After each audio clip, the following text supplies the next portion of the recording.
Hello, welcome into this mystery reading. I'm Molly, the QuantumLeapQueen. Thanks for joining me on this reading. These readings are a timeless resource for you to come utilize whenever you need some extra nourishment in your life. So trust that if you found this reading today, there is a message here for you. I'm setting the intention, as always, to give you the best messages that you need to hear today. And I am starting with the Pause Tarot. Let's take a look. See what we need to discuss with you today, my friend. What is going on?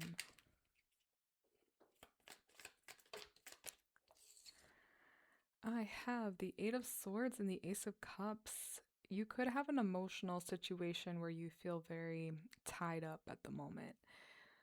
It's like either you can't leave, you feel emotionally stuck, or even what I'm hearing as well is waiting for an apology, a closure. There's something keeping you in the realms of big emotions, feeling unable to move on for some reason. So let's look deeper into this. I do have the Lovers at the top of the deck, so it definitely could be a romantic connection we're talking about. I have the Knight of Pentacles, the Hierophant. There was something like a refusal to change someone's mind. It's like whoever this person is, it's very much like you've tried to help them to understand your point of view, but I just get like they're just so set in their ways. I get a lot of fixed energy. Oh, I didn't even see this other card. Justice is here too. So I think you're just coming to the realization that there's nothing you can say or do that you haven't already to make this person care about you more, or to make them do anything, really. You're wanting them to show up differently in your life, to really acknowledge, their behavior and perhaps the hurt and pain that they unconsciously or consciously bring you through. But the thing is, like, they have to be curious themselves about themselves and how their actions affect you. But I just see like you've said all you can, or there's something like that where you've given it your all, and you're realizing it's up to that person to decide if they want to invest in looking at their own mindset and belief systems like you do. And it just seems like they don't want to do that. They're stuck in their ways, and so that's leaving you feeling left out in the cold, feeling abandoned, feeling like I gave it all and then some. Like, how is this person not reciprocating? Or how don't they see, like, I'm putting so much in because I love them, I adore them. Why aren't they meeting me with that same energy, love, and respect? And that's what you're struggling with right now, is that understanding. Yeah, because the love is still there. It's still so potently there. Yeah, I have the Six of Pentacles, the Knight of Wands. And then there's a remedy here too. What I see, the thing that this person loves about you is that you keep giving to them and giving your all with the Six of Pentacles, like your resources, your time, your energy to them towards this relationship. And the Knight of Wands is making me think they come and they take what you're giving, but they don't ask themselves, how can I replenish it? To them, you just seem like an endless, supply of emotional validation, of, resources, all the things. So they just come in and happily take. It reminds me of a mother-child relationship a little bit. And they don't think about how can I reciprocate. They just come in and take because they feel they're just taking it for granted. That's what I feel is happening here. So the remedy here, the antidote, the solution is to take all of that big giver energy that you have and to give it back to yourself. Simple as that. I have the Queen of Pentacles. So this is very much about you giving yourself, like, it could be that this kind of taker relationship is actually blocking a lot of your blessings, because a lot of your energy and your magic is being poured into this relationship that does not serve and does not honor you fully. So I think what you will find as you release the attachment to this person and come back to yourself is, now that your energy is directed just for you and your life, that you have a lot of abundance opportunities. You have a glow up post this relationship. And yeah, that's what I see is happening with the magic that you possess, and actually having it go towards you and the building of yourself and your life, and not towards someone that is taking it for granted, taking you for granted.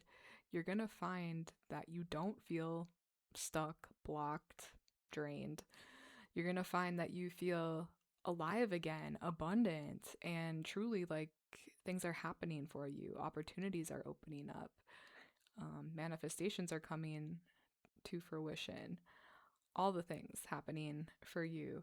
But you have to choose to really leave this person in the past. And that's the really difficult decision here. And I just see so much heartbreak, so much heartbreak, so much emotional distraught. But I think that's part of it. That's just part of loving. You gave your heart, all your heart in this relationship.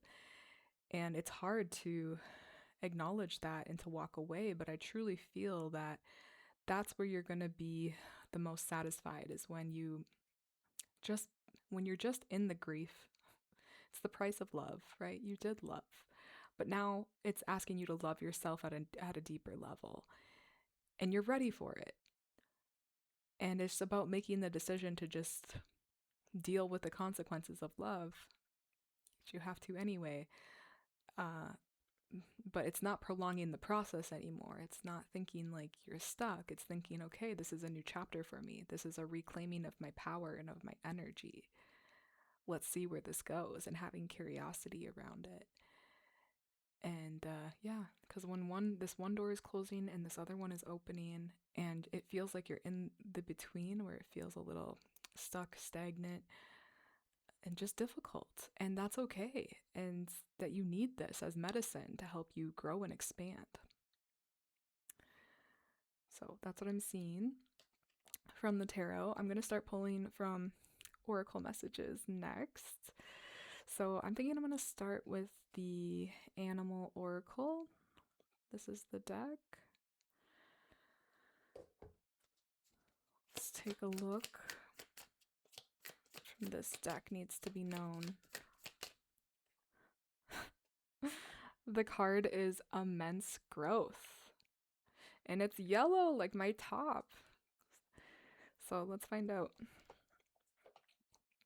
This is number 15. This is the vulture. Vulture comes to speak to us about the wisdom of the sacredness of suffering. In Buddhism, the first noble truth is that all life involves suffering. It is not something that can be escaped, but to be accepted. Only when we accept this law of our existence will we be able to transmute and grow from suffering. Vulture sustains her life by living off that which is dead. She does not interfere by bringing a quicker death to her prey. Instead, she allows it to endure what it must, and its suffering ends in its natural time. This mirrors back to us the importance of patience. There is a profound lesson in the name of the turkey vulture. It means golden purifier. They indeed purify the landscapes by removing decomposing carcasses that could spread disease and harmful bacteria. In the same way vulture cleanses the land, suffering purifies the heart from and removes veils of ego. Suffering comes in two forms. Both are meant for growth. The first form is inflicted upon us and out of our control. The second form is self-inflicted, created from the attachments and illusions of our ego. Whatever form your own suffering takes, you must first accept it. When we resist the pain, when we resist aspects of ourselves we do not like, when we resist rejection, we perpetuate self-inflicted suffering. It is only when we accept that pain begins to do what it was meant to do, transform us. This is the genius alchemical property behind acceptance. It transmutes. And that's what you're going through, this big ego death of wanting things to be a certain way, really thinking this was the forever person, really thinking this was the one, for example. Letting go of your own egoic illusions of how things could be, should be, and coming back to yourself and releasing the ego's grip on its control, its idea of control.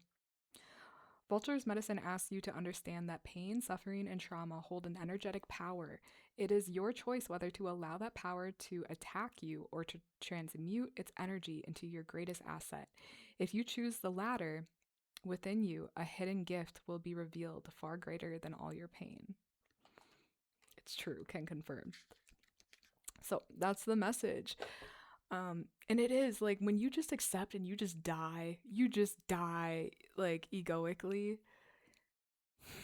That's when you have new, fresh soil for a new garden to be built, and it's always going to grow with more vibrance, more love for yourself than before, because you learned the lessons, you got the medicine from the past, and now you're doing things differently, and now you're even more tapped in and connected to your authenticity, to your soul, being soul led, all the things, and letting go of, it's often like conditionings, patterns we learned from childhood about what love looks like, and we are rewiring them through these, difficult relationships and through these ego deaths, through the dark night of the souls. And it's so important to not to have patience. I was gonna say not rush the process, and just to accept, just die, like truly, because when you're not resisting, then you're allowing the transmutation process to just unfold.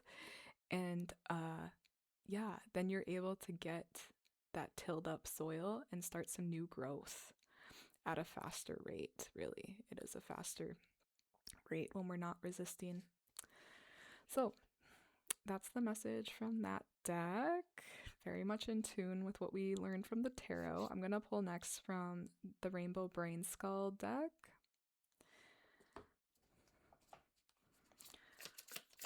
Best message for my friend from this deck.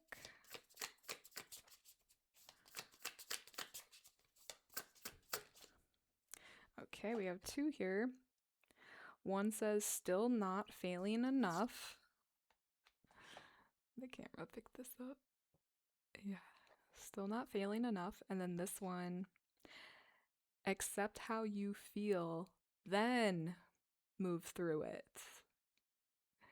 And that's what you need to hear too. It's a little bit of resistance still about the accepting of everything. So let's read about these two. They're just short little notes, little messages here. It says, your behavior may be too rigid. Get wild and go make something explode for science.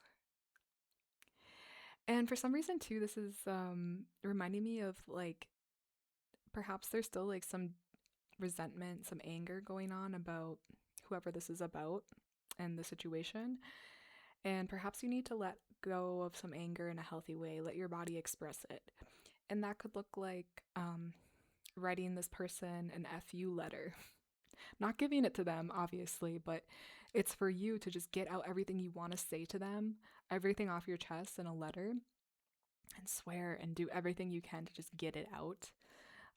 That's healthy, as well as screaming into a pillow, punching a pillow, screaming in the car alone. Things to just let your body get messy and express the messy sides it wants to right now. I think that's important for you to accept these feelings more so and accept the heartbreak. That's coming through for you. 27, this next one here. The first thing you look for on a map is the phrase, you are here. Find out where you are currently in your emotion. Now look at the map and determine where you would like to go. Enjoy your walk. that's the thing, is just getting up to par with yourself and just being really real with how much this is affecting you, and allow yourself to fall apart. Truly, just allow all the emotions to come. I know it can be easier said than done.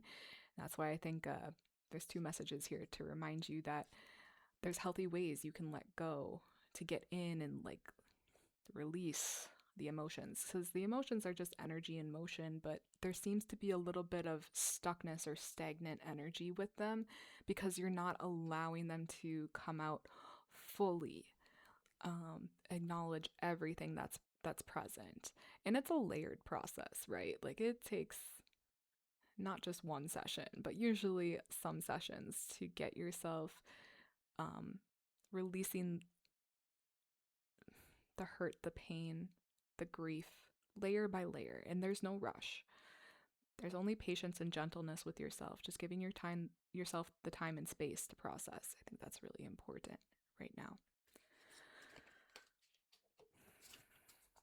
Okay, friend. Lastly, I'm going to pull from the I Create My Reality deck.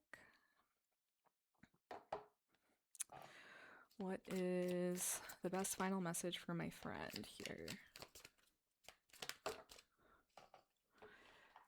It says, to celebrate life is to radiate life.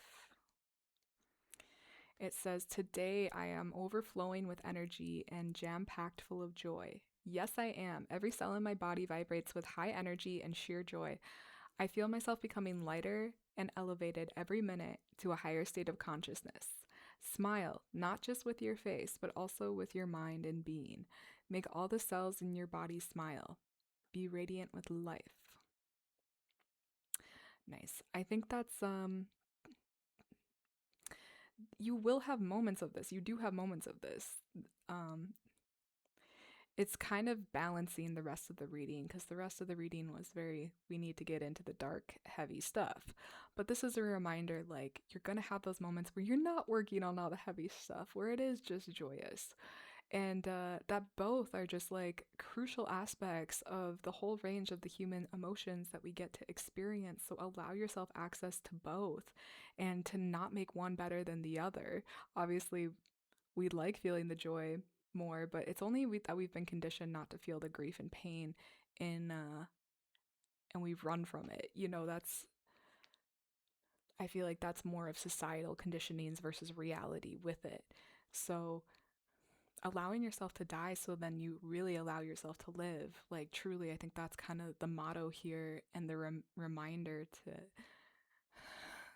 get access to that full range of all the emotions you have access to in your human life. So that's your message. And yeah, that concludes your reading. I hope it brought you nourishment and confirmation for exactly where you are in your life. Come on back whenever you need more nourishment. My channel is a library of timeless mystery readings. Just pick one based on your intuition. I have new readings coming out every Monday and Thursday at the moment. And I have my link down below for readings and to work with me. And until the next one, guys, we'll see you on the next reading. Bye.